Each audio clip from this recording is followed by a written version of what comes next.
For either one of you guys, you go down 5 with about 13 minutes left. Seems momentum's kind of tilting their way. Following that's a 23-1 run. I think Dane and Parker kind of started with a little fast break. The crowd got into it. How much did you guys feel like you kind of fed off the energy the crowd was giving you? Yeah, I think it was evident really. That place was jumping for about 5 or 6 minutes. I think we kind of just built off our stops. Obviously, the crowd got into it too, but we were getting stops and able to push in transition, which I don't think we were able to do in the first half, which I think, helped us go on that run. Again, for either one of you, it seemed like, especially in the second half, there was kind of an attack of go to the rim, either get the basket or get the foul call. Obviously, the game was getting called pretty tightly. How much did Coach Riley try and instill that in you guys? I think just 9 threes in the second half, which is a pretty low number considering how many we sometimes see you guys shoot. For sure. I would say just in halftime he came in and we were talking about Malik or Thomas having 3 fouls, just attacking him and the other guy.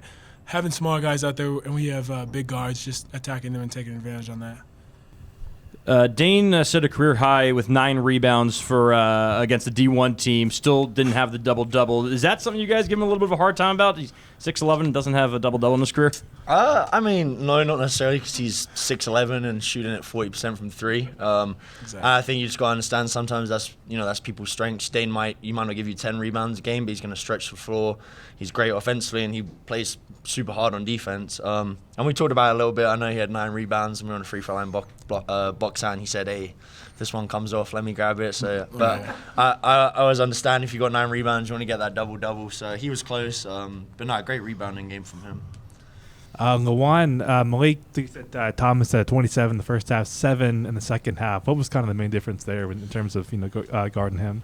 I think maybe just once again attacking him, making him a little bit tired on the offensive on our offensive side of the floor.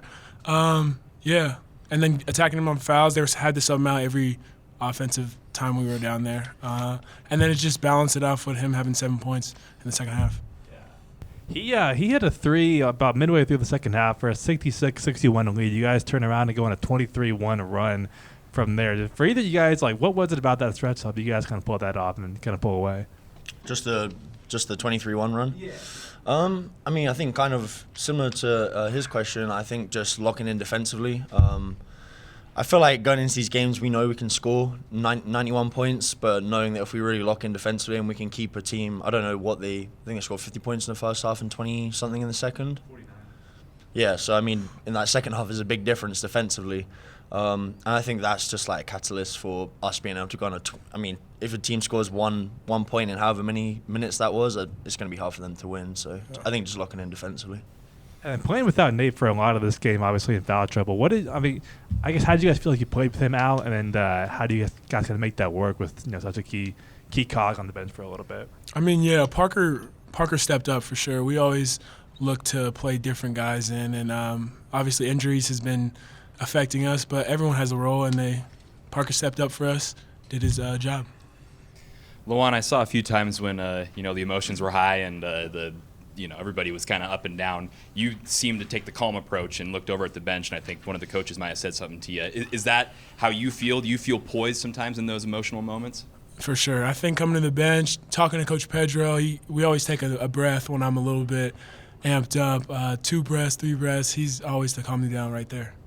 And then I'll ask Ethan. I think I just want to ask you straight up. You guys have so many players that have been injured or hurt or something. How do you guys keep pulling out these wins? I feel like it's just a next man up mentality. We've got so many dudes on this team that are talented, and you might be in a situation where, say like today, Nate doesn't play as much because he's in foul trouble. We got people like PG, we got other point guards that can come in and just step up and play, and I think that's what's so good about what the coaching staff does here. Everyone works every single day. Everyone gets better every single day. So when that moment does come where you might have 3-4 injuries like we've had this year, everyone just steps up and from the top or even the bottom. So I think that's just a testament to the coaches and how hard we work. A question for either of y'all. San Francisco entered this game as one of the better teams in the West Coast Conference this season. They had, I think, were right at y'all's record roughly, and they were very, very solid start. What sort of was what y'all saw in this team that you were able to come out and win in such a strong way in the second half? I think we respect them for sure. We know that they're a high caliber team and they've had loads of success in the WCC over the years. going to March Madness and stuff like that. But I just think we know what we have here, and we know that even without those 3-4 guys, we know that we have enough dudes to win games when we play well. And I think I feel like this team just has that underdog mentality. We're coming in a lot of guys from, the 3-4 guys that are from Eastern, and then you got a bunch of transfers that maybe at their old schools they didn't play as much. I think we all kind of come together and we have a chip on our shoulder, and I think that's what helps us win these games. And then one for LeJuan.